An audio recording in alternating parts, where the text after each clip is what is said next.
Hello बच्चों, कैसे हैं सब लोग।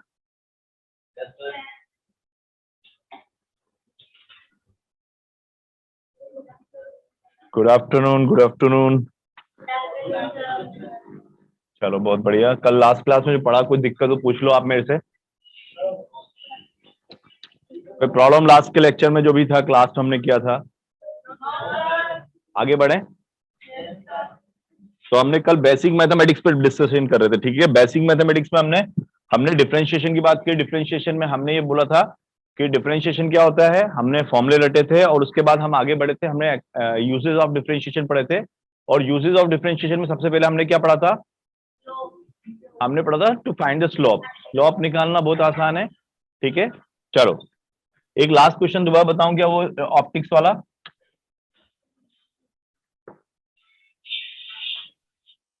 ऑप्टिक्स वाला क्वेश्चन दोबारा समझना है, ये आ गया था समझ में।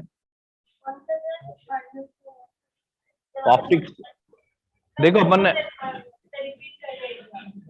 ने जो लास्ट क्लास में क्वेश्चन ऐसे बोला था कि अपने पास एक पैराबोइडल मिरर है। कौन सा मिरर है? पैराबोइडल मिरर का मतलब हो गया कि वो पैराबोलिक मिरर है। और आप जानते हो पैराबोला क्या होता है। जो शाहरुख खान की तरह दोनों हाथ खड़ा करता है उसको हम बोलते हैं पैराबोला, ठीक है ना। जो शाहरुख खान की तरह दोनों हाथ फैला देता है उसको क्या बोलते हैं हम? ऐसे ही कर देता है वो दोनों हाथ को, तो उसको हम क्या बोलते हैं? पैराबोला। समझ में आ रहा है क्या? बिल्कुल। चलो, तो पैराबोला पैराबोइडल मिरर है हमारे पास। हमारे पास एक पैराबोइडल मिरर है जो हमने बोला इस तरह का है। और उसका एक क्वेश्चन भी दे दिया हमको। हमको बोल दिया कि भाई ये पैराबोइडल मिरर है जो कि y is equal to x square by 2 है, ठीक है। हमने बोला ठीक है, कोई बात नहीं। और हमको ये बोल दिया कि जो लाइट है वो हॉरिजॉन्टल आ रही है। कैसे आ रही है लाइट आपकी? हॉरिजॉन्टल। हमारे को बोला गया लाइट हमारे पास हॉरिजॉन्टल आ रही है और मिरर पे टकरा रही है। और कहाँ टकरा रही है वो पॉइंट भी दे दिया। वो पॉइंट दे दिया आपको 1,1/2, ये पॉइंट दे दिया हमको, ठीक है। और हमसे बोला कि बताओ इंसिडेंट और रिफ्लेक्टेड के बीच का एंगल क्या होगा। क्या पूछा हमसे? Angle between incident and reflected. Angle between incident and reflected. तो हमें ये पता है कि सर लॉज ऑफ रिफ्लेक्शन क्या बोलते हैं? लॉज ऑफ रिफ्लेक्शन बोलते हैं जितने एंगल से लाइट आती है उतने एंगल से जाती है। तो अगर ये मान ले अपन, ये लाइट आई है आपके पास और कोई एंगल आई है और ये एंगल आर है, तो हम ये जानते हैं कि आई इज इक्वल टू क्या होता है? आर, ठीक है। तो बोलो दोनों के बीच का एंगल कितना हो गया? अगर ये इंसिडेंट और ये रिफ्लेक्टेड रहे कि दोनों के बीच का एंगल कितना हो गया? 2i, आई प्लस आर, लेकिन आई बराबर आर तो कितना हो गया? 2i। तो बस मुझे क्या निकालना है बच्चों? आई निकालना है, एंगल ऑफ इंसिडेंट। और एंगल ऑफ इंसिडेंट क्या होता है? Angle of incident is the angle made by the incident light from the normal, from the normal. और नॉर्मल किस पे आता है? नॉर्मल प्लेन पे आता है, ऐसे, ठीक है। ये बनाया हमने नॉर्मल। चलो भाई, यहां पे सबसे पहले मैं नॉर्मल बनाऊंगा तो उसके लिए मैं प्लेन बनाऊंगा। और प्लेन क्या होगा? टेंजेंट, ये, ठीक है क्या। तो ये टेंजेंट हो गया। और इस टेंजेंट को अगर मैं आगे बढ़ाऊं तो क्या ये एंगल मुझे पता चल सकता है बच्चों? टेंजेंट कहां पर है? 1,2 पर टेंजेंट है। तो हमने बोला the tangent, tangent is at 1,1/2। इस पर हमारे पास टेंजेंट है। तो क्या बच्चों ये थीटा बता सकता हूं क्या होगा? क्योंकि अगर किसी भी कर्व पर मैं टेंजेंट डालता हूं तो क्या वो उसके स्लोप को बताता है? और क्या स्लोप dy/dx होता है?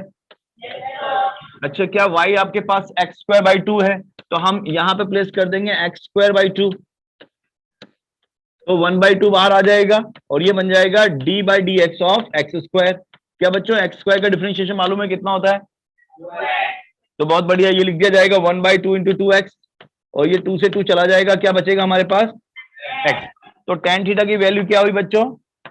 Is equal to x। क्या हर एक पॉइंट पर स्लोप अलग अलग है? हाँ, हर एक पॉइंट पे क्या है? स्लोप अलग अलग है। बिल्कुल सर, बिल्कुल अलग अलग है। अच्छा, क्या स्लोप बढ़ रहा है? अगर हम बात करें, देखो यहाँ पर स्लोप अलग है, यहाँ स्लोप अलग है, यहाँ स्लोप अलग है, यहाँ स्लोप अलग है। तो हम कहाँ के स्लोप की बात करेंगे? जहां पर लाइट स्ट्राइक कर रही है। और लाइट कहाँ स्ट्राइक कर रही है? लाइट स्ट्राइक कर रही है 1,1/2 पर। तो 1,1/2 में बताओ एक्स का वैल्यू कितना है? क्या ये 1 है? तो बस यहाँ पर x इक्वल टू हम डाल देंगे 1। अगर x इक्वल टू 1 डालेंगे तो क्या वैल्यू मिलेगी आपको tan थीटा की? 1 वैल्यू। तो थीटा कितना हो गया? हाँ, क्योंकि tan 45 1 होता है, तो थीटा आ गया आपका 45। इसका मतलब ये एंगल कितना बन गया बच्चों? 45 डिग्री बन गया। अच्छा, अगर ये एंगल 45 बन गया तो क्या ये करस्पॉन्डिंग एंगल भी 45 हो जाएगा? ठीक है ना। अच्छा, ये 45 हो गया, तो अब अगर मैं नॉर्मल ड्रॉ करूं इस टेंजेंट पे, तो क्या ये नॉर्मल होगा? तो ये एंगल भी 45 हो जाएगा। अच्छा, क्या इंसिडेंट लाइट जो है वो 45 से आ रही है? अच्छा, 45 से आ रही है, तो क्या वो 45 से ही जाएगी? अगर 45 से जाएगी तो क्या एंगल बिटवीन टू 90 हो जाएगा? अगर 90 हो जाएगा तो हॉरिजॉन्टल की परपेंडिकुलर जो होगी, क्या वो वर्टिकल डाउन हो जाएगी? तो क्या बन गई हमारे पास? ये रिफ्लेक्टेड लाइट बन गई, और इनके बीच का एंगल कितना आ गया हमारे पास? 90 डिग्री। बात खत्म। ये क्वेश्चन था हमारा। तो यूज क्या हुआ इस क्वेश्चन के अंदर? नो डाउट एक बेसिक कॉन्सेप्ट जो हम बचपन से जानते हैं, है ना। हम बचपन से जानते हैं angle of incident is equal to क्या होता है? एंगल ऑफ रिफ्लेक्शन होता है। और दूसरी चीज कहां से निकाली हमने? जो आज सीखे हम कि टेंजेंट जो होता है किसी भी पॉइंट पर कर्व के, वो टेन थीटा को रिप्रेजेंट करता है, और वो होता है d y by d x. और डिफरेंशिएशन हमें करना आता है, y is equal to x square का डिफरेंशिएशन बहुत आसानी से हमने 2x कैलकुलेट कर लिया। क्या सबको समझ में आया? आगे बढ़े, चलो आगे बढ़ते। तो ये थी एप्लीकेशन, है ना। इसमें हमने स्माइली भी देखा, सैडी भी देखा। ठीक है। क्या स्माइली क्या बताता है बच्चों? अगर मैंने तुमको ऐसे बताया, सुनना सब लोग, ऐसे बताओ एक्सेलरेशन कैसा है हमेशा?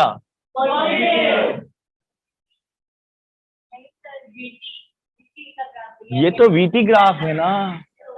अरे किस ऐसा थोड़ी ना कि तुम्हारे दोस्त के चेहरे पे स्माइली आ रही है तो अरे एक्सेलरेशन पॉजिटिव है इसका। अगर कोई हंस रहा है घर के अंदर, तो क्या उसके स्माइली को देखते हुए ये बोल दोगे कि इसका एक्सेलरेशन पॉजिटिव है? अरे वो तब आता है जब एसटी ग्राफ होता है। ये कौन सा ग्राफ है? हाँ, तो वीटी ग्राफ का स्लोप किसको बताता है? एक्सेलरेशन। भाई अगर आपको बोलना है सर वीटी ग्राफ आ गया, अब वीटी ग्राफ का स्लोप क्या होगा? अरे स्लोप तो d y by D t होता है ना, d y by d x. अब वाई की जगह कौन है यहाँ पर?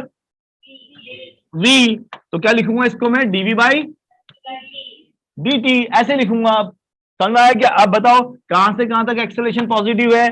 सर ये वाला स्लोप देखो, ये आपका नेगेटिव स्लोप है, ठीक है क्या? और यहाँ स्लोप क्या हो गया? 0। फिर ये आपका पॉजिटिव स्लोप है। समझ में आता है ना? पॉजिटिव स्लोप नेगेटिव स्लोप, ऐसे वाला नेगेटिव होता है और ऐसे वाला पॉजिटिव। क्या अक्यूट एंगल बना रहा है? देखो छोटा एंगल बना रहा है, और क्या ये ऑब्ट्यूज एंगल बना रहा है? बड़ा एंगल बना रहा है। तो क्या यहाँ एक्सेलरेशन नेगेटिव है? क्या यहाँ एक्सेलरेशन 0 है? क्या यहाँ एक्सेलरेशन पॉजिटिव है? समझ में आ रहा है क्या? नहीं तो सिंपल सी बात है। आप सबसे पहले देखो कि ग्राफ हमें किसके बीच में दिखाया गया है। अगर ये वीटी ग्राफ है, कौन सा ग्राफ है? VT graph. तो वीटी ग्राफ के बारे में हमें स्लोप क्या बताता है? एक्सेलरेशन। अगर एक्सेलरेशन बताता है तो आप देखो यहाँ पर स्लोप फर्स्ट हाफ के अंदर नेगेटिव है, और सेकेंड हाफ के अंदर स्लोप कैसा है? पॉजिटिव। तो फर्स्ट हाफ के अंदर एक्सेलरेशन आपका नेगेटिव हो जाएगा, और सेकेंड हाफ के अंदर आपका एक्सेलरेशन पॉजिटिव हो जाएगा। समझ में आया क्या? हाँ, अगर मैं ये बनाता ग्राफ, ये एस टी बना लेता, मैं आपको बोलता बच्चों ये एस टी ग्राफ, ठीक है ना। अब मैं बनाता तो तुम क्या बोलते? मैं बोलता बताओ क्या तुम बता सकते हो वेलोसिटी के बारे में? हाँ सर, हम वेलोसिटी के बारे में बता सकते हैं, लेकिन आपको ये बताना पड़ेगा किस पॉइंट पे बताएं। आपको ये बताना पड़ेगा सर किस पॉइंट पे बताएं। बिल्कुल। क्या मैं एक्सेलरेशन के बारे में पूछूं तो आप बोलोगे सर कुछ बताने की जरूरत नहीं है, एक्सेलरेशन हमेशा क्या होगा? पॉजिटिव, है ना। क्योंकि यहां पर देखोगे तो स्लोप क्या हो रहा है आपका? यहां स्लोप कैसा है आपका? नेगेटिव। और क्या ये स्लोप घट रहा है?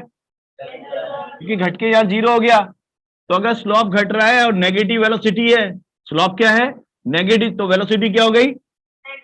नेगेटिव। और नेगेटिव वेलोसिटी घट रही है, इसका मतलब एक्सेलरेशन इसके अपोजिट होगा। तो एक्सेलरेशन क्या हो गया? पॉजिटिव। फिर उसके उधर देखा अपन ने, उसके उधर क्या दिखा आपको? इसके इस तरफ क्या दिख रहा है आपको? कि एक्सेलरेशन यहाँ पर, सॉरी यहाँ पे वेलोसिटी का स्लोप पॉजिटिव है। तो क्या यहाँ पे स्लोप पॉजिटिव, तो वेलोसिटी पॉजिटिव हो जाएगी सेकंड हाफ में, और वेलोसिटी पॉजिटिव हो जाएगी। और क्या बढ़ रही है? क्योंकि स्लोप बढ़ रहा है, कीप ऑन। तो क्या वेलोसिटी बढ़ रही है, तो क्या एक्सेलरेशन उसी डायरेक्शन में आएगा, तभी बढ़ेगी। तो क्या थ्रू आउट एक्सेलरेशन पॉजिटिव हो गया?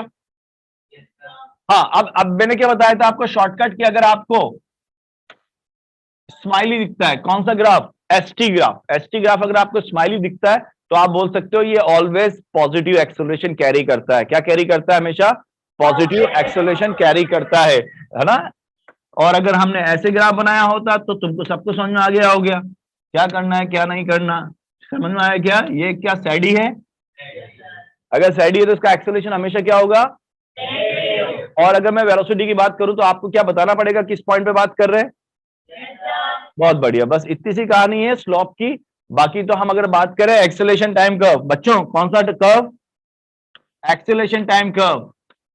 तो एक्सेलरेशन टाइम कर्व के अंदर स्लोप क्या बताता है? कुछ नहीं बताता है यहां पर ऐसा कोई फिजिकल क्वांटिटी, क्योंकि D A by D T तो कुछ होता ही नहीं है ना। D A by D T इसको क्या बोले सर? ये तो रेट चेंज ऑफ एक्सेलरेशन है। क्या है ये? रेट चेंज ऑफ एक्सेलरेशन है। तो यहां पे किसी फिजिकल क्वांटिटी को नहीं बताता। तो हमारे जो स्लोप चलेंगे एस टी का चलेगा और वीटी का चलेगा हमेशा। तो एस टी और वीटी के स्लोप बताएंगे तो हम बता देंगे। अच्छा, इसमें एक और एप्लीकेशन आ रहा हूं बच्चों, वो है आपका to find the maxima and minima. That is application number 2। पहली एप्लीकेशन क्या थी? To find the slope of the curve. किसी भी कर्व के स्लोप को कैलकुलेट करना, फर्स्ट एप्लीकेशन डिफरेंशिएशन की। सेकेंड एप्लीकेशन क्या है? To find the maximum and minimum value. To find the maximum and minimum value, minimum value of any given function, of any given function. किसी भी given function की मुझे maximum value और या minimum value निकालनी है तो वो मैं किससे निकाल सकता हूं? By using the application of what?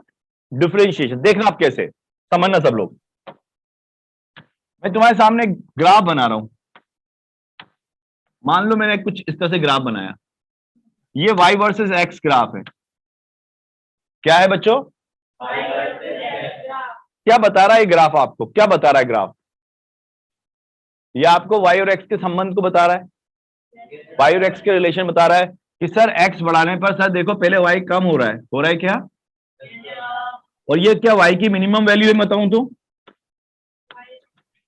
सोचो, क्या ये y की मिनिमम वैल्यू है? सबको फील आ रहा है इससे कम हुआ नहीं, हो इससे कम नहीं हुआ ना। x बढ़ाया, y कम हुआ कम हुआ कम हुआ, उसने अपने मिनिमम वैल्यू को अटेंड कर ली। उसके बाद फिर x बढ़ाने पे क्या हो रहा है? ये बढ़ रहा है बढ़ रहा है बढ़ रहा है और बढ़कर इससे अपनी क्या कर ली? मैक्सिमम वैल्यू अटेंड कर ली। ये मैक्सिमम है और ये क्या है? अच्छा, अगर आप पहली नजर में देखो तो मुझे क्या बताओगे कि मैक्सिमम मिनिमम पे क्या होता है? क्या स्लोप जीरो होता है? ढंग से देखो, मैक्सिमम मिनिमम पे क्या होता है? बस। तो क्या करना है? ये मुझे एक फंक्शन दिया होगा कैसे ना कैसे करके। अब मुझे क्या करना है? मुझे y को डिफरेंशिएट करना है, क्योंकि मुझे निकालना क्या है? मुझे स्लोप निकालना है बच्चों। क्यों निकाल रहा हूं मैं स्लोप? क्योंकि मुझे पता है मिनिमा पे भी स्लोप जीरो होगा और मैक्सिमा पे भी। सबको आ रहा है कि समझ में? मिनिमा पे भी जीरो होगा और मैक्सिमा, ये तो हमको दिख रहा है सर, बिल्कुल कोई समझने वाली बात ही नहीं, अच्छी तरह से आ रहा है कि मिनिमा पे भी स्लोप जीरो होगा और मैक्सिमा पे भी स्लोप जीरो होगा। अच्छा, ये तो होगी फर्स्ट कंडीशन कि भैया सबसे पहले आपको क्या करना है? आपको दिए गए फंक्शन का वेरिएबल, अच्छा देखो वेरिएबल कौन है? एक्स। हाँ, वैसे दोनों ही वेरिएबल है, y भी वेरिएबल है और x भी, लेकिन मैं y की वैल्यू को ढूंढना चाहता हूं। किसकी वैल्यू ढूंढ रहा हूं मैं? y की वैल्यू। तो क्या y की जो वैल्यू है वो x पे डिपेंडेबल है? तो क्या x का वैल्यू चेंज होता जा रहा है? वेरिएबल समझते हो? वेरिएबल क्या होता है? वेरिएबल, वेरिएबल वो होता है जो अपनी वैल्यू को चेंज करता जाता है। तो क्या x की वैल्यू चेंज होती जा रही है कंटिन्यूअसली? तो अगर x की वैल्यू कंटिन्यूअसली चेंज होती जा रही है तो क्या y की वैल्यू भी चेंज होती जा रही है? क्या y की वैल्यू x पे डिपेंड कर रही है ना? अब मुझे निकालना है कि y की मिनिमम वैल्यू क्या होगी या मैक्सिमम वैल्यू क्या होगी। तो क्या होगा? हम dy by d x zero कर देंगे। बोलो सर एक बात तो समझ में है कि आप dy by d x zero कर दोगे, लेकिन उससे ये क्या पता चलेगा कि किस पॉइंट पे मैक्सिमा और किस पॉइंट पे मिनिमा है? क्योंकि dy बाई डी एक्स तो दोनों जगह आ रहा है। dy बाई डी एक्स क्या आ रहा है बच्चों? अच्छा, तो बच्चों हमको क्या x की दो वैल्यू मिलेगी जिसपे dy बाई डी एक्स क्या होगा? जीरो होगा। समझ में आ रहा है क्या?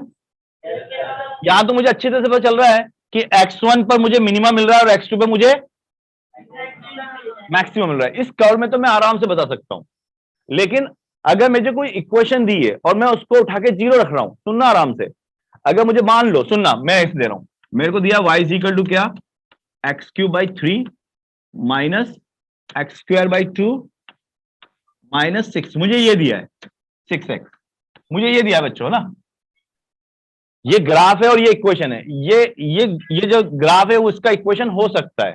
तो या तो मुझे इसने ग्राफ दे दिया, अगर ग्राफ दे दिया तो मैं बोल दूंगा x1 पे मिनिमा और x2 पर मैक्सिमा है।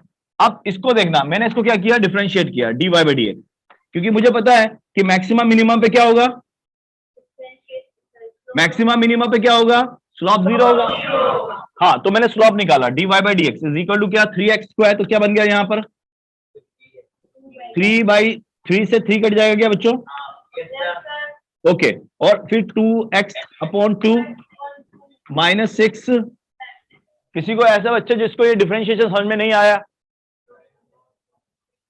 कोई ऐसा बच्चा जिसको डिफरेंशिएशन समझ में नहीं आया, एक्स क्यूब का कितना होता है 3x स्क्वायर, कौन सा फॉर्मूला लगाया है, x की power n x n minus, power को नीचे उतार दो और एक पावर कम कर दो, तो पावर 3 थी, 3 को आगे उतार दिया और एक पावर मैंने कम कर दी, तो कितना हो गया ये 2, तो ये हो गया 3x स्क्वायर, कितना हो गया ये 3x स्क्वायर, ओके, तो 3 से क्या ये 3 कट जाएगा, और ऐसे ही 2 से 2 भी कट जाएगा, तो क्या बचेगा dy by d x, that is equal to what, x square minus x minus 6, और क्या ये 0 होना चाहिए, इसके लिए फॉर द मैक्सिमा और मिनिमा, ठीक है, dy by d x is equal to 0 कर दिया, तो क्या बच्चों फैक्टर कर लूं क्या मैं, ये 3 और 2 फैक्टर बन जाएंगे,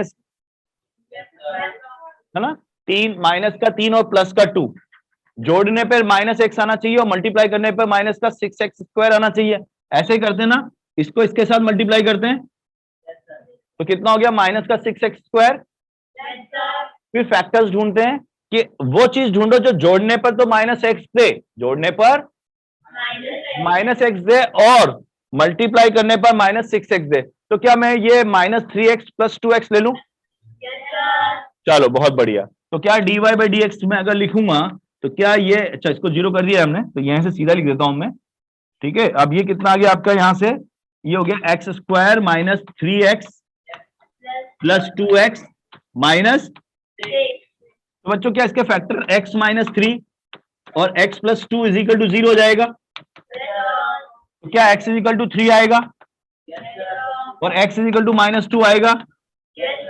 अब इन पे किस पर मैक्सिमा किस पे मिनिमा, ये तो पता ही नहीं चल रहा, बता सकते हो 3 पर और माइनस 2 में से किस पर मैक्सिमा किस पर मिनिमा, नहीं पता चल रहा ना, नहीं चल रहा सर, लेकिन सर पता है कि किसी ना किसी एक पर मैक्सिमा होगा, किसी एक पर, चलो उसको अब दूसरी बात समझना, देखो टेक्निकली समझा रहा हूं, बच्चों को रटाते हैं, तुमको रटना नहीं है कुछ भी, टेक्निकल समझना, क्या बच्चों मैक्सिमा वो पॉइंट है, समझना अपने आप फील आएगा, क्या बच्चों मैक्सिमा वो पॉइंट है जहां पर स्लोप नेगेटिव से, सॉरी पॉजिटिव से नेगेटिव चेंज हो रहा है, देखो सर जस्ट इससे पहले देखो क्या स्लोप पॉजिटिव है, देखना अपना फील आएगा ना, क्योंकि ये असर्शन रीजन में पूछ ले हमसे, समझ में आ रही है, तो बच्चा, बहुत सारे बच्चे गड़बड़ कर जाते हैं क्योंकि उनको फील नहीं आता, वो केवल रटते हैं कि जब भी हम मैक्सिमम मिनिमा निकालते हैं तो पहली बार dy बाई डी एक्स 0 कर देते हैं, वो मैंने फील के साथ समझाया आप लोगों को क्यों 0 करते हैं, क्योंकि मैक्सिमा अचीव होने पर स्लोप 0 होना पड़ेगा और मिनिमा भी अचीव होने पर स्लोप 0 होना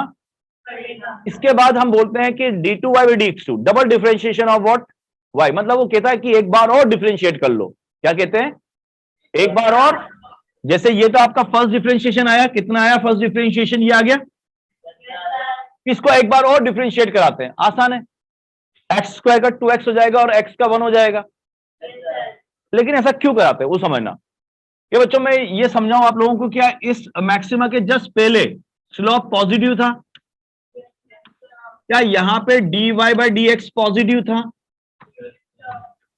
अच्छा क्या इसके बाद dy by d x negative था, तो क्या जो स्लोप चेंज हुआ क्या वो पॉजिटिव से नेगेटिव हुआ, अच्छा जो स्लोप को चेंज लिखूंगा क्या वो ऐसे होता है dy बाई डी एक्स और स्लोप कैसे लिख दूं, सही तो लिख रहा हूं यार, स्लोप में चेंज, एक्स के रेस्पेक्ट में, एक्स के रेस्पेक्ट में स्लोप में चेंज।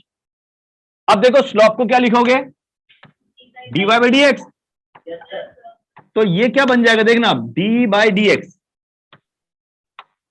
तो क्या बच्चों ये d2y by d x to बन गया, देखो ढंग से।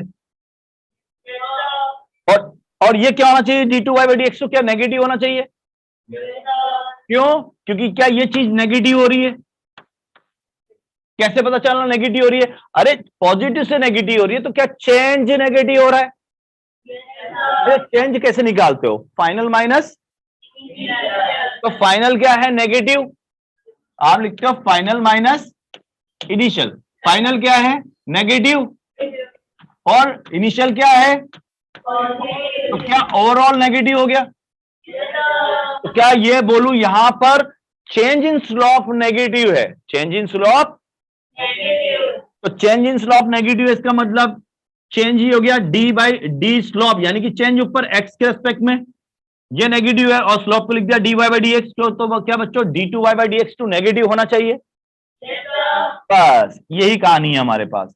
तो क्या करेंगे, मैं सारी चीज दोबारा लिख दूंगा, समझाना था मेरे को, तो हम क्या करेंगे कि ये तो पता चल गया है हमको क्वाड्रेटिक इक्वेशन से कि x की दो वैल्यू आएंगी, कितनी वैल्यू आएंगी बच्चों, x की दो वैल्यू आएंगी। अब उन दो वैल्यू में से किस पर मैक्सिमा होगा किस पर मिनिमा होगा, इसके लिए हम क्या करेंगे, हम एक बार फिर डिफरेंशिएट करेंगे, यानी कि हम क्या निकालेंगे, d2y by d x to निकालेंगे और उसमें हम वैल्यूज को डालेंगे, जहां पर वो हमें नेगेटिव देगा d2y by d x two, वो पॉइंट क्या होगा, मैक्सिमा। देखो आप देखो यहां पर देखो दोबारा से, क्या ये स्लोप पॉजिटिव, पहली चीज तो क्या होगी, सबसे पहली चीज क्या लिखी मैंने,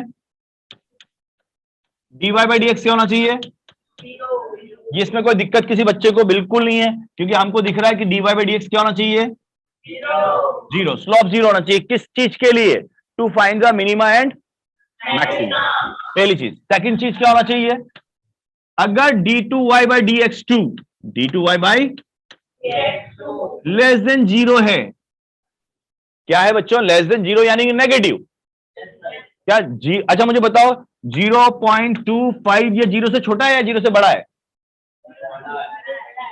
बड़ा है ना, छोटा कब होगा, जब वो नेगेटिव में जाएगा, समझ आ रहा है कि अगर आपका d2y by d x two क्या हो जाए, नेगेटिव, यानी कि लेस देन जीरो हो जाए, या फिर लिख दूं सीधा सीधा नेगेटिव हो जाए, क्या हो जाए नेगेटिव, तो ये पॉइंट कौन सा होगा, मैक्सिमा या मिनिमा, अरे मैक्सिमा, वो नेगेटिव आ गया तो नेगेटिव छोटा होता है सर इसलिए मिनिमा, हाँ ऐसे नहीं देखना, कैसे देखना है कि क्या ये मैक्सिमा के लिए बोल रहा हूं मैं, क्या यहां पर dy by d x positive है और उसके बाद क्या हुआ, चेंज कैसा हुआ, नेगेटिव हुआ, ठीक है क्या, तो हम क्या बोलेंगे कि सर मैक्सिमा पर स्लोप पॉजिटिव से क्या हो रहा है, नेगेटिव हो रहा है, तो क्या स्लोप पॉजिटिव से नेगेटिव ना, तो क्या स्लोप में चेंज नेगेटिव हो रहा है,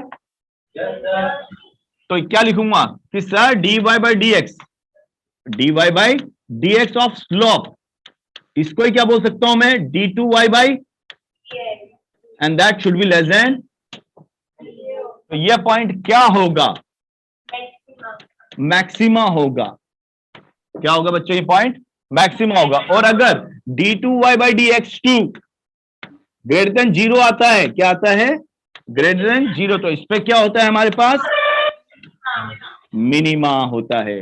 हमारा आपसे पूछा जाए कि d2y by d x two अगर लेस देन जीरो है तो ये पॉइंट कौन सा है और क्यों है, ये पॉइंट कौन सा है क्यों है, तो क्या बोलोगे कि सर अगर हम देखें तो मैक्सिमा के जस्ट पहले स्लोप पॉजिटिव है और जस्ट बाद में क्या है, स्लोप नेगेटिव है। So if we are observing the change in the slope, if we are observing the change in the slope for the maxima we are getting it is negative, तो हम बोल सकते हैं ये एक मैक्सिमा पॉइंट को define करेगा। और अगर d2y बाई डी एक्स, देखो यहाँ स्लोप कैसा दिख रहा है आपको, मिनिमा पे देखो, मिनिमा पे कैसा दिख रहा है स्लोप, ये कैसा है, पॉजिटिव नेगेटिव, और ये स्लोप कैसा है, क्या नेगेटिव से पॉजिटिव स्लोप जा रहा है, क्या चेंज इन स्लोप पॉजिटिव हो रहा है, तो चेंज इन स्लोप को क्या लिखते हैं, d2y by d x two, क्या होना चाहिए, क्या ये लेस देन जीरो होना चाहिए, बस इतनी सी कहानी है। समझ में आ रहा है कि तुम लोगों को? तो ये सेकंड एप्लीकेशन है। सेकंड एप्लीकेशन में क्या होगा? First of all, for the maxima and minima we find the slope. Why we find the slope? Because sir for maxima और the minima at both the position the slope becomes zero. Slope क्या हो जाता है? Zero होता है। That's why first we find the slope at the maxima and minima. Now the later one, if you want to find at which point you get the maxima or the minima, so हम क्या करते हैं? Double differentiation करते हैं। अगर double differentiation उस point पर less than zero आता है तो वो पॉइंट पर हमारा मैक्सिमा होता है, और अगर ग्रेटर देन जीरो आता है तो उस पॉइंट पर हमारा मिनिमा होता है। ठीक है बच्चों, अब मैं इस पे एग्जांपल दूंगा और आपको समझाऊंगा। चलो अभी एग्जांपल लेते हैं। वही एग्जांपल रिपीट कर लेता हूं मैं। मुझे y दिया है बच्चों x cube minus x square by 2 minus 6x, ये मुझे बोला जा रहा है। अब पता है क्या पूछ रहा है मेरे से? वो बोल रहा है find maximum and minimum value. Find maximum and minimum value of y। हमें y की मैक्सिमम एंड मिनिमम वैल्यू निकालनी है। मैक्सिमम एंड मिनिमम वैल्यू निकालनी है। आ जाओ। तो सबसे पहले क्या करना है? प्रोसेस क्या है सबसे पहला हमारा? First dy by d x को जीरो करना है। यहां से हमको क्या मिलेंगे? 2 पॉइंट्स मिलेंगे। क्या मिलेंगे? 2 पॉइंट्स मिलेंगे। अब उन 2 पॉइंट्स पे किस पॉइंट पे मैक्सिमा होगा, किस पॉइंट पे मिनिमा होगा, उसके लिए हमें एक बार फिर डिफरेंशिएशन करना पड़ेगा। तो सबसे पहले मैं क्या कर रहा हूं? dy बाई डी एक्स उठा के क्या लिख रहा हूं? जीरो। अच्छा बताओ डिफरेंशिएशन क्या हो जाएगा इसका? dy by d x, x cube का 3x स्क्वायर, तो ये हो गया आपके पास। सीधा लिख दूं क्या एक्स स्क्वायर? और एक्स स्क्वायर का कितना हो गया? 2x, 2 से 2 जाएगा तो क्या बचेगा? और x का कितना होगा? तो ये बन जाएगा 6, and that must be equal to what? 0। तो इसका मतलब x square minus x minus 6 zero होना चाहिए। तो चलो फैक्टर कर ले। तो इसका x माइनस 3 और x प्लस 2 दो फैक्टर हो जाएंगे इसके, and that must be equal to 0। तो क्या बच्चों यहां से x इज इक्वल टू 3 आएगा और x is equal to minus 2 आएगा। अच्छा कौन बताएगा कि x बराबर 3 पर या x बराबर माइनस 2 पे किस पर मैक्सिमा होगा?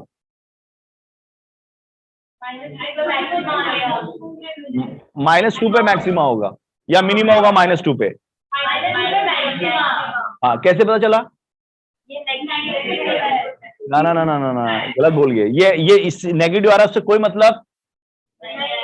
आप क्या करोगे? इसको एक बार और डिफरेंशिएट करोगे। d2y बाई कितना आएगा बच्चों? 2x माइनस 1 और इसका 0। समझ में आ रहा है क्या? मैंने क्या बोला? कौन बताता है किस पॉइंट पे मैक्सिमा, किस पॉइंट पे मिनिमा? Double differentiation. कितना हो गया ये? 2x minus 1। चलो भाई अब निकालते हैं d2y by d x to. इस पर x इज इक्वल टू 3 पर 2 पॉइंट है ना हमारे। अब उन 2 पॉइंट को चेक करना है कि वो मैक्सिमा होगा या मिनिमा। लेकिन बताता कौन है मैक्सिमा होगा मिनिमा? Double differentiation. ये चेक करना है कि डबल डिफरेंशिएशन कैसा आएगा, ग्रेटर देन 0 या लेस देन 0। उसके लिए क्या करा अपन ने? डबल डिफरेंशिएशन कर लिया। कितना आया? 2x minus 1। अब x इक्वल टू 3 डाल दो यहां पर, तो कितना आएगा देखना। 2 इंटू 3 माइनस 1 क्या 5 आया? क्या ये मोर देन 0 आया? तो क्या इस पर मुझे मिनिमा मिलेगा? मिनिमा मिलेगा तो हम बोलेंगे x equal to 3 is the minima point. This is not the minimum value, this is the value of x at which the y will get the minimum value। समझ में आ रही है? ये मिनिमम वैल्यू नहीं है। x equal to 3 is not minimum value, that is the value at which y will hold the minimum value.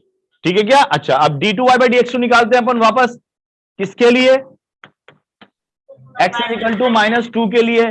कितना आएगा? क्या माइनस 5 आएगा? इसमें x को माइनस 2 डालो तो माइनस 4 माइनस 1 माइनस 5। तो क्या d2x by d2y by dx2 minus 5 आ गया, यानी कि d2y बाई dx2 कितना हो गया आपका? Less than. तो क्या हो गया? x is equal to minus 2 is a maxima point, is a maxima. It is not the maximum value, It is called the maxima point. Are you getting me? Maxima point. That means this is the point at which the function will have its a maximum value. ठीक है क्या? हमें क्या पूछा? उसने ये नहीं पूछा find the maxima and minima. अगर बोलता find the maxima and minima तो मैं ये बोलता that is 3 is the minima and -2 is the maxima. But हमसे पूछा क्या गया है? Find the maximum and minimum value of y. क्या करूं मैं? अगर मुझे मैक्सिमम वैल्यू चाहिए तो मैं क्या करूं? क्या इस वाली इक्वेशन में क्या y की वैल्यू ये बताएगी? क्या इस वाली इक्वेशन में मैं x इक्वल टू कितना रख दूं? -2 for maxima. For maxima x equal to कितना रख दूं मैं? और x इक्वल टू 3 रखूंगा तो क्या मिलेगा मुझे? मिनिमा. तो क्या अपन बता सकते हैं अब आराम से? हमारे पास वैल्यू थी y is equal to x³ minus of x²/2 minus of 6x. If you want to find the maxima value, y maxima, you will put that x is equal to what? -2. So let me put this in this equation. So what will it get? -2 की power 3/3 minus -2 की power 2/2 and -6 into -2 and that will what? -8/3 -4/2 and plus 12. तो अगर मैं यहां से 2 से इसको 2 cut कर देता हूं तो मैं 3 एलसीएम ले लेता हूं. तो -8 -6 प्लस का 36 कितना है बच्चों? ये 30 और ये 8, क्या ये 22 बचा? तो 22/3. तो बच्चों ये इसकी मैक्सिमम वैल्यू है. सही किया ना? कुछ गड़बड़ तो नहीं किया मैंने? 30 और 22. ठीक है. तो कितना बचा आपके पास? 22/3. ये आपकी मैक्सिमम वैल्यू है. अगर मुझे मिनिमम वैल्यू चाहिए तो मैं क्या करूंगा? y मिनिमम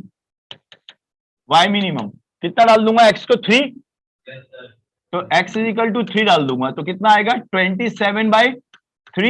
3 का क्यूब माइनस 3 का स्क्वायर 9/2 एंड माइनस का 18. समझ में आ रहा है क्या? तो कितना हो गया ये आपके पास? दैट इज माइनस का 9 sorry into 9. So 9 minus 9/2 minus का 18. So that is your 18 minus 9 minus का 36/2. So you will get that is your 18 minus 9 27/2. मैंने सही किया ना calculation? Minus 27/2. So this is the minimum value. This is the maximum value. क्या मेरी बात सबको आ रही है समझ में? आसान है, कोई बड़ी बात नहीं है. बट हम लॉजिकली भी समझ गए हैं कि क्यों हम dy/dx 0 करते हैं और क्यों हम d2y/dx को चेक करते हैं. क्लियर?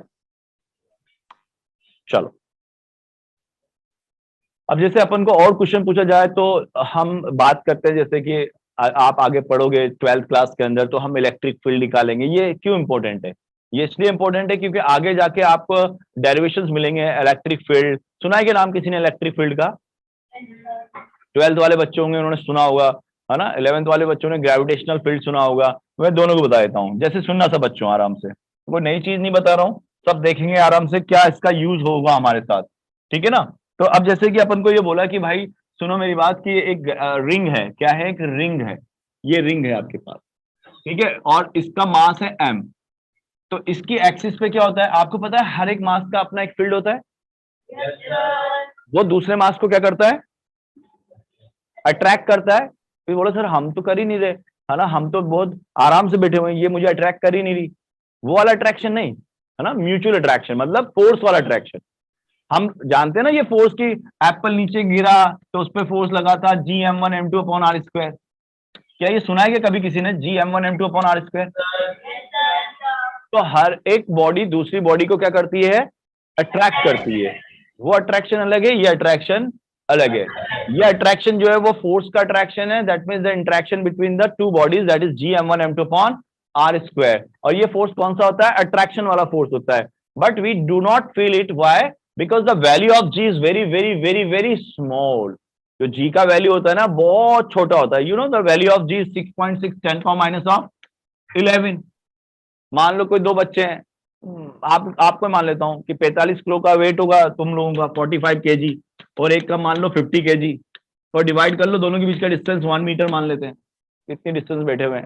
फोर्स कितना लगा? ये सर अगर आप इसको 50 मान लो, चलो दोनों 2500 हो गया, तो 2500 इंटू 10 का पावर माइनस 11, तो कितना है बच्चों, दैट इज 25 इंटू 10 का पावर माइनस 9, और ये हो गया आपका 0.25 इंटू 10 का पावर माइनस का 7 न्यूटन। बाय गॉड की कसम, इतना छोटा सा अट्रैक्शन, वो पता ही नहीं चलेगा हम लोगों को, ठीक है ना, लेकिन होता है कुछ कुछ, वो तुम नहीं समझोगे, कुछ कुछ होता है, ठीक है क्या। अब वो कुछ कुछ यहां पर हमको पता चला, वो कुछ कुछ हमको यहां पर पता चला, वो कुछ कुछ कितना था, G M x upon R square plus x square का पावर, बच्चों ये वैल्यू थी ग्रेविटेशनल फील्ड की वैल्यू जो एक्सिस पे आई, वो ये थी G M x upon R square plus x square की पावर 3/2। अब हमसे पूछा कि भाई अगर अपन देखें तो जो फोर्स है या फील्ड है वो किस पे डिपेंड कर रहा है, एक्स पे डिपेंड कर रहा है, आर स्क्वायर, आर तो रेडियस है, यहां पर आर क्या है, इसका रेडियस है, और एम क्या है, इसका मास है, और एक्स क्या है, वो डिस्टेंस जहां पर हम क्या कर रहे हैं, फोर्स बता रहे हैं। किस पर, मान लो 1 किलोग्राम की बॉडी है, कितने किलोग्राम की बॉडी है, 1 किलोग्राम की बॉडी पे फोर्स कितना होगा, G M x upon R square plus x की पावर 3/2, इतना फोर्स होगा। तो ये जो फोर्स है ये फंक्शन है किसका, समझ में आ रहा है क्या, ये फंक्शन है एक्स का। अब अगर ये एक्स का फंक्शन है तो एफ की मैक्सिमम वैल्यू होगी और मिनिमम वैल्यू भी होगी, तो अपन क्या करते हैं, फिर यहां से इसको डिफरेंशिएट करते हैं और उठा के क्या कर देते हैं, इसको अपन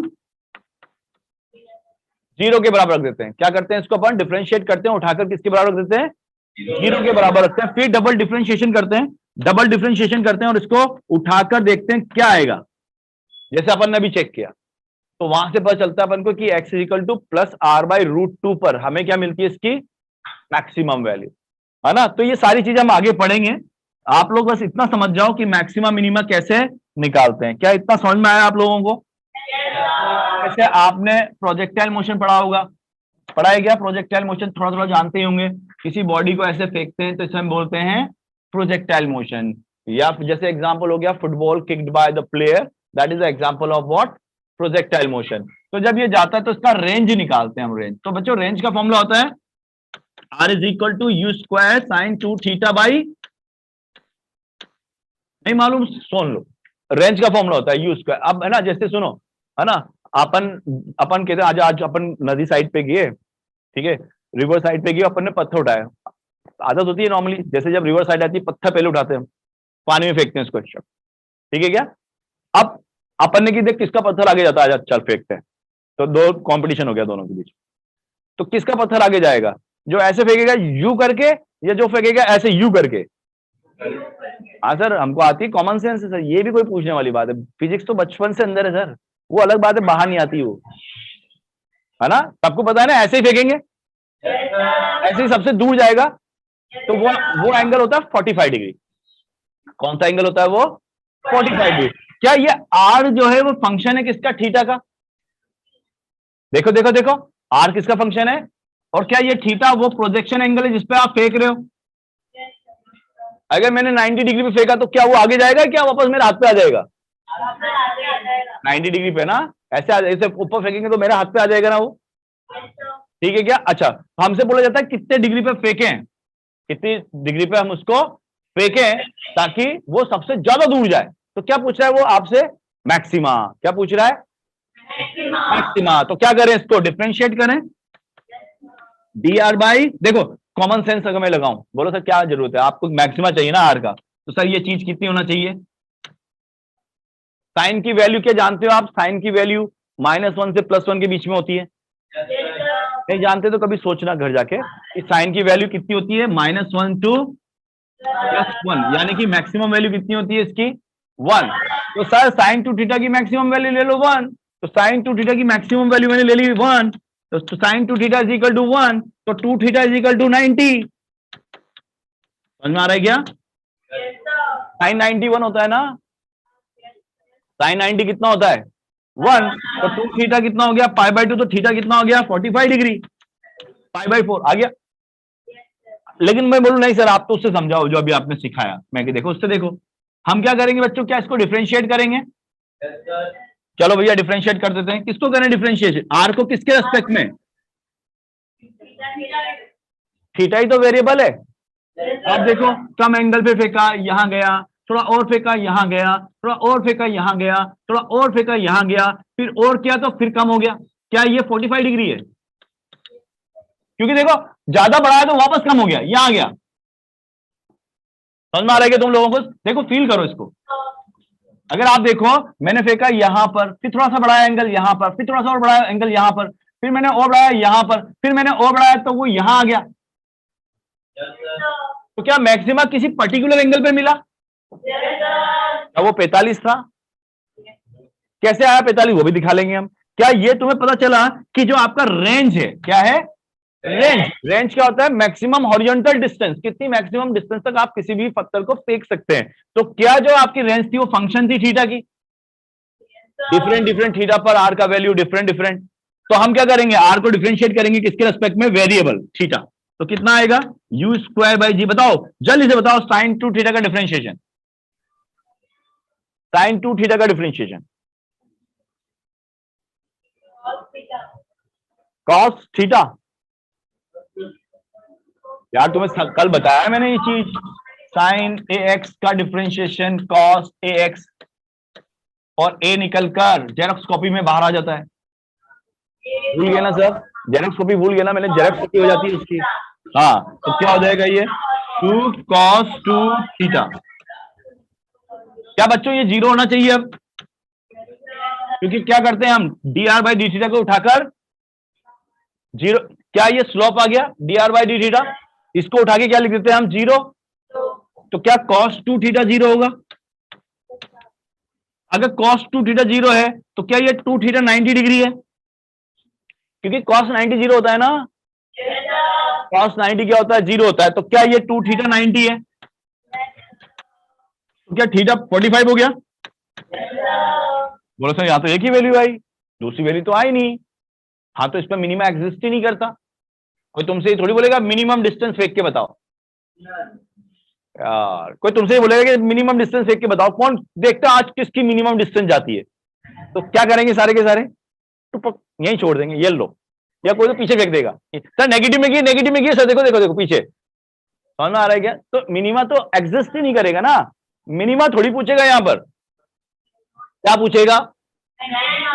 मैक्सिमा। तो एक ही वैल्यू आई, तो इस वैल्यू पे अब आपको दोबारा डिफरेंशिएट करने की जरूरत करोगे तो भी कोई दिक्कत नहीं है, कर लो। D two are by D T theta. बताओ जल्दी से डिफरेंशिएशन कितना होगा? U square by G, 2 U square by G तो एज इट इज। अब बताओ cos 2 थीटा का differentiation, sine minus minus minus minus का साइन 2 थीटा और 2 बाहर। क्या यही होगा बच्चों? अब इसमें वो जो थीटा हमने कैलकुलेट किया था कितना, 45 डाल दो यहां पर। जब डालोगे तो d two are by d two theta क्या आएगा आपका? माइनस का 2 2 4 यू स्क्वायर बाई, देखो आप 2 थीटा को कितना लिखोगे? 45। या 2 थीटा को कितना लिखोगे? 90। यहां रख दो तो कितना आ गया? साइन 91 हो गया। क्या ये नेगेटिव वैल्यू आ गई? यानी कि 90 theta is equal to 45 degree पे हमको D two are by D theta square negative मिल रहा है। यानी कि थीटा इक्वल टू 45 डिग्री पे मैक्सिमा है। तो कभी कभी क्या होता है, हमको एक ही वैल्यू मिलती है। कितनी वैल्यू मिलती है? तो जस्टिफाइड है कि जो पूछा जा रहा है ना उस वैल्यू पे वो चीज एग्जिस्ट करती है। यानी कि यहां पे पूछ रहा है मैक्सिमा और एक ही वैल्यू आई तो आप बोलना हाँ भैया जो मिला है ना वही मैक्सिमा है, हमें प्रूव करने की जरूरत नहीं है क्वेश्चन के अंदर। ठीक है क्या? वो हमसे प्रूवमेंट थोड़ी पूछेगा, हमसे बोलेगा बताइए किस एंगल पे मैक्सिमम मिलेगा। तो हमें कितने एंगल पे मैक्सिमम मिला? 45 पर। तो that is the application of what. ऐसी बहुत सारी एप्लीकेशन आएगी हम लोगों के। आपको तो बस इतना तैयार रहना है, आपके जो है ना जो कॉन्सेप्ट्स हैं आपके उन कॉन्सेप्ट को ऐसे रखना है तैयार कि कभी भी कोई क्वेश्चन आ जाए और वहां पर मैक्सिमम मिनिमा आ रहा है तो हम ये वाला कॉन्सेप्ट लगा लेंगे, स्लोप वाला आया तो स्लोप वाला कॉन्सेप्ट लगा लेंगे। क्लियर है क्या? चलो, तो ये था हमारे पास बेसिक मैथमेटिक्स में फर्स्ट पार्ट जो हमने पढ़ा डिफरेंशिएशन का। यहां तक हम लोगों के लिए बहुत सफिशिएंट है। इसके आगे वो कुछ और चीज नहीं पूछेगा आपको, इतना आपने कर लिया तो you are perfect in the differentiation. Now let's we go for the integration. तो आगे बढ़ते हैं अपना सेकंड टूल मैथमेटिक्स का, इंटीग्रेशन। जानते हो कि बच्चों इंटीग्रेशन क्या होता है? क्या होता है इंटीग्रेशन? जोड़ना, वेरी गुड। तोड़ना का उल्टा, डिफरेंशिएशन मतलब होता है तोड़ना, इसका मतलब होता है जोड़ना। तो इंटीग्रेशन सिंपली टू, देखो एक्चुअल में क्या होता है, जैसे मैं बोलूं एक्चुअल एप्लीकेशन क्या है इंटीग्रेशन की, तो होता क्या है, जैसे समझना यहाँ पे बात बच्चों, हमने क्या किया, ये मान लो ना एक रोड ले लिया हमने, रोड, ठीक है, और इसको दे दिया लैम्बडा, ये दे दिया 1 किलोग्राम पर मीटर। लैम्बडा जानते हो, लीनियर मास डेंसिटी, क्या दिया ये इसकी, लीनियर मास, जानते हो लीनियर मास डेंसिटी यानी मास पर यूनिट लेंथ, मास पर यूनिट लेंथ, वो कितनी दी आपको 1, यानी कि इसकी 1 मीटर के अंदर, कितने मीटर के अंदर, 1 मीटर के अंदर कितना मास है, 1 kilogram. In each of metre that rod holding 1 kilogram, ठीक है, in each of metre. So I can say that lambda is uniform. What I can say, lambda is what, uniform. Uniform का मतलब, can you tell me कि in each of metre there is a 1 kilogram, yes, because that lambda is 1 kilogram per metre, का मतलब ये हो गया through out कहीं भी चले जाओ, अगर आपने कहीं से भी 1 किलोग्राम, सॉरी 1 मीटर की स्ट्रिप कट करी है ना, उसका मास 1 केजी होगा। यहां सुन, मैं क्या बोल रहा हूं, मान लो 10 मीटर है, कितना है ये, और ये बोल दिया गया है इसकी लीनियर मास डेंसिटी जो है, भाई कुछ तो समझते हो ना, लीनियर मास डेंसिटी कुछ चीज होती है। अच्छा मास को समझते हो ना, मास कुछ होता है, अगर वो मास यूनिफॉर्मली डिस्ट्रीब्यूटेड हो लेंथ के अंदर, कितनी लेंथ के अंदर, जैसे आपने स्केल देखा है, स्केल, या स्केल नाम ले तो एक धागा, थ्रेड, पतला थ्रेड, ठीक है, उसका कुछ ना कुछ मास तो होता ही होगा ना, ऐसा नहीं बोल सकते मासलेस है। वो पतला थ्रेड ले लो, तो क्या उसके पास केवल 1 डायमेंशन है, क्या उसका एरिया होता है क्या थ्रेड का, उसके पास क्या है, केवल लेंथ, उसके पास क्या है, केवल लेंथ है। तो वहां पे क्या चीज डिफाइंड होगी, मास पर यूनिट लेंथ। अब आपको ये बोला गया कि each of metre having a 1 kilogram, इसका मतलब आप कहीं से भी कट कर लो उस थ्रेड को, उसके उसके हर एक मीटर का मास कितना है, 1 किलोग्राम। मैं बोल रहा हूं बच्चों हर एक मीटर में 1 किलोग्राम है, तो बताओ 10 मीटर का, इसका 10 मीटर की रोड का मास कितना है, 10 किलोग्राम। सर ये भी कोई पूछने की बात है, 1 मीटर के अंदर 1 किलोग्राम, तो 10 मीटर के अंदर कितना, 10 किलोग्राम। अच्छा बहुत बढ़िया। अब लेकिन सुनना, मैंने ऐसे कर दिया, सुनना सब लोग, मैंने बोल दिया lambda is equal to twice into x, और एक्स बोल दिया, x is the length along the road, x क्या है, डिस्टेंस अलोंग द रोड,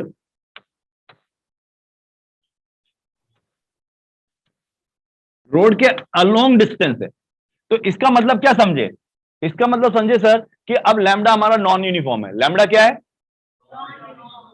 जैसे जैसे एक्स बढ़ रहा है क्या लैम्बडा बढ़ रहा है, तो lambda is a function of, lambda is a function of x, okay. अब मैंने बोला कि बच्चों ये 10 किलोग्राम की रोड है, कितने किलोग्राम की है, तो बताओ इसका मास कितना है, सॉरी 10 मीटर की रोड है, ये 10 मीटर की रोड है आपके पास, और हमसे बोल दिया गया बताओ इसका मास कितना है। अब बच्चा फंस गया यहां पर, कितना है, 20, मतलब एक्स को पुट कर दो सर, सीधा धपाक करके लो हो गया काम, 20 नहीं, 20 नहीं, 40। अच्छा तुमने एक्स इक्वल टू 10 पुट किया है, हाँ हाँ वही समझा रहा हूं, ऐसा नहीं करेंगे यहाँ पे, ये इंटीग्रेशन का यूज होगा अब यहाँ पे। आप ऐसा तब कर सकते थे जब आपकी लैम्बडा क्या होती, यूनिफॉर्म, जब लैम्बडा क्या होती है आपकी, तब ऐसा कर सकते थे, अभी ऐसा नहीं कर सकते, फिर कैसा करें सर, हाँ इसलिए हम पढ़ रहे हैं इंटीग्रेशन।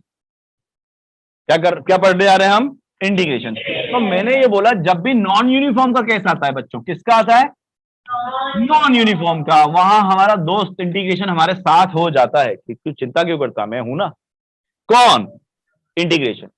कब आता है ये, जब भी नॉन यूनिफॉर्म के केस सामने आते हैं हमारे पास, जब भी दिक्कत होती है तो हम किसको बुलाते हैं, इंटीग्रेशन आ जा, डिफरेंशिएशन का बुलाते हैं, ये बताया था मैंने आपको। अब बात कर रहे हैं हम किसकी, इंटीग्रेशन की।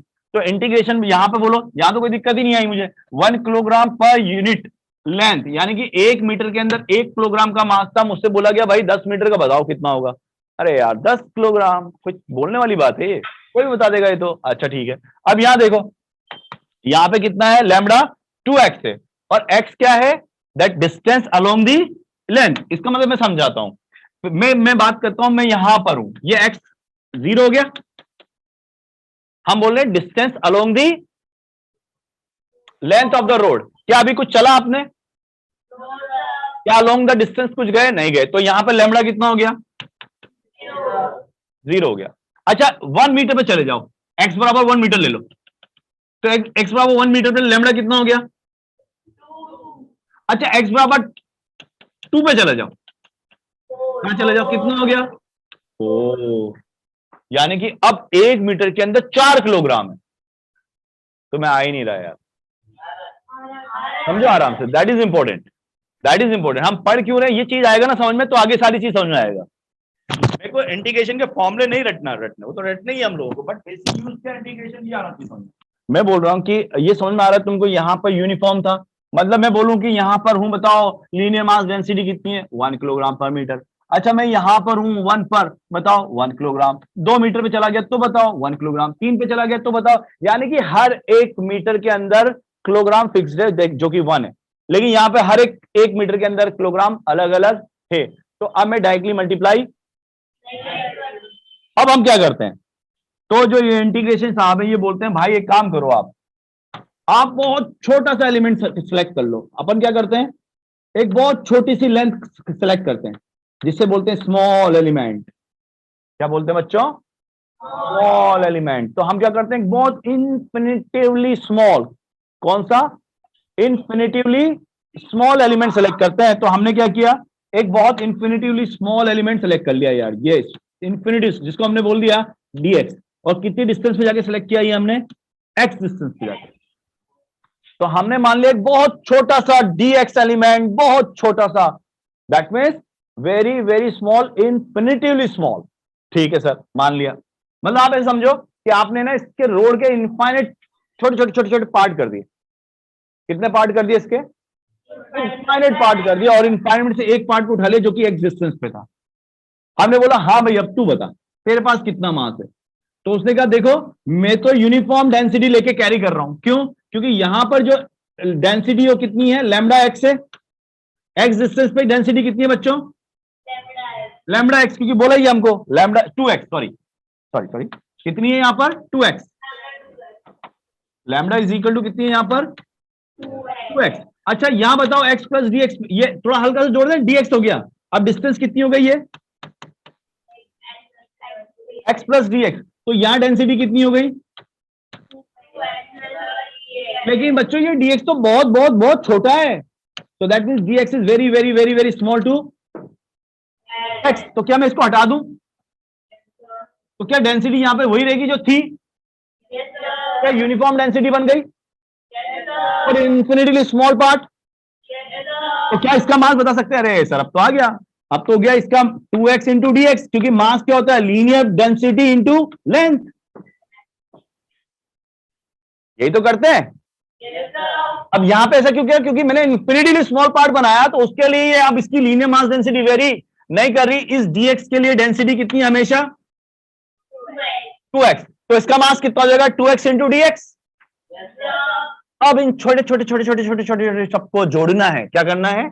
ऐसे मैंने इन्फिनिटली पार्ट कर लिए, अब हम इनको क्या करना है? जोड़ने का मतलब क्या है? तो अब बात यह है कि यार इनको जोड़े कैसे इनको? तो उन्होंने कॉन्सेप्ट बना दिया किसका? इंटीग्रेशन, और उसको समझा दिया ऐसे। अब इसकी लिमिट लगा दी, कितने जोड़ने हैं? 0 से लेकर 10 मीटर, 0 से लेकर 10 मीटर तक जोड़ने हैं। अच्छा x का इंटीग्रेशन होता है, अभी आगे पढ़ेंगे अपन, x की पावर n का इंटीग्रेशन होता है x n plus 1 upon n plus 1, ये होता है x की पावर n का इंटीग्रेशन होता है x n प्लस 1 अपॉन। तो अब यहां x का इंटीग्रेशन कितना हो गया? 2 तो बाहर आ गया, x की power 1 plus 1 divide by 1 plus 1, और लिमिट लगा ली 0 से 10, 10 तक था ना। तो बस 2 से 2 कट गया, बोलो भाई 10 का स्क्वायर कितना हो गया? 100। तो इसका मास है 100 किलोग्राम। आप जोड़ किसके रहे हो? आप छोटे छोटे मास को जोड़ रहे हो ना। ये छोटा सा मास dm, ये छोटा सा मास, और फिर इसका क्या कर दिया? इंटीग्रेशन, सबको जोड़ दिया, तो क्या टोटल मास बन गया? अब इसी को हम आगे अगली क्लास में अप्रोच करेंगे। ठीक है क्या, और आपको समझाएंगे और भी इंटीग्रेशन के तरीके क्या किस तरह से होते हैं। समझ में आया इंटीग्रेशन का मतलब क्या होता है? कब आएगा काम? जब नॉन यूनिफॉर्म आए। अब ये वेलोसिटी में भी देखो मैं बताऊं तुम्हें, अपन जैसे बात करते हैं वेलोसिटी, वेलोसिटी कितनी है बच्चों? 100 मीटर पर सेकंड। बताओ 10 मीटर में कितनी डिस्टेंस चली? अच्छा ये भी कोई पूछने वाली बात है क्या? अच्छा मैंने बोला v is equal to 2t, कितना? बताओ 10 मीटर में कितना चला?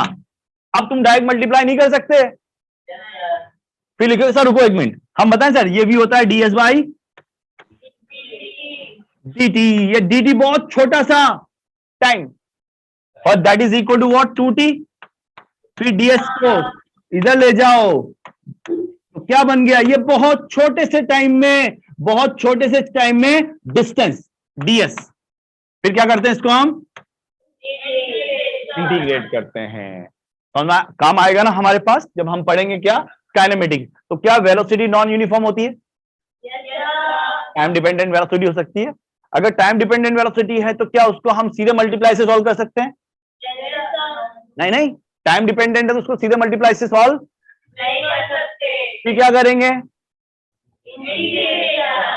समझ में आया इंटीग्रेशन कब यूज होता है? जब नॉन यूनिफॉर्म सिचुएशन आती है, कहीं भी आ सकती है। तो इसको हम अगली क्लास में डिस्कस करेंगे। तो कल मिलते हैं फिर बच्चों अपन। Bye bye, take care.